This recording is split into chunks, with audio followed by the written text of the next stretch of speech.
We have Minnesota Vikings quarterback news, trading Sam Howell to the Philadelphia Eagles. Now, initially in the draft, we traded 142 for Sam Howell and 172, and then now flipped him to the Eagles for a 5th and a 7th, while giving Sam Howell and a 6th. And then on top of that, signing former first-round pick Carson Wentz. Even Kevin O'Connell looked at Sam Howell and said, I can't fix this one.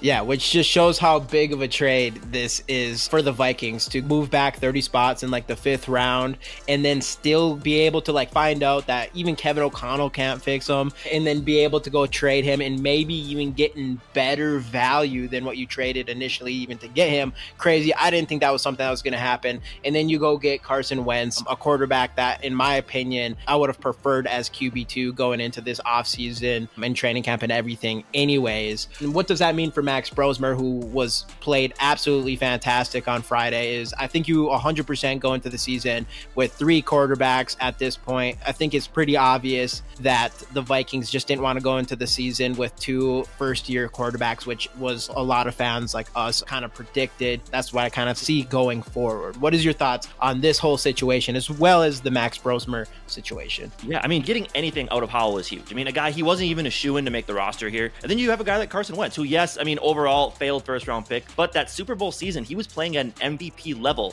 till the ACL tear. And the other thing, so yes, you have your veteran backup quarterback. And the other thing that you got to think about too, kind of similar to what we had in Sam Darnold, is you have a guy who was brought in as a 2nd overall pick, first-round pick, to be the savior of the franchise. So he now can also kind of help JJ McCarthy work through like the process of being a highly drafted quarterback who's supposed to be, you know, the savior of the franchise. So he kind of has that. Plus, he's going to know the system a little bit. I mean, and his crossover with Josh McCown as well is important. So I think it's a good move all around. And you did mention Max Brosmer, who, I mean, throughout this entire process has looked amazing preseason and in training camp practices. So look, he has to make the 53. I mean, I view him as a long-term backup option. I mean, I said after the game that I would be fine with him just being quarterback 2. I think he's quarterback 2 next year, but I do think, like you said, they wanted a guy with some experience. And what better than a guy who has been on a team that has made it all the way, like Carson Wentz. So overall, yes, I mean, Howell just wasn't going to work out. Getting draft capital and bringing in a veteran with experience, been to a Super Bowl, albeit injured, in Carson Wentz. Good move all the way around. But yes, Max Brosmer still needs to make this 53.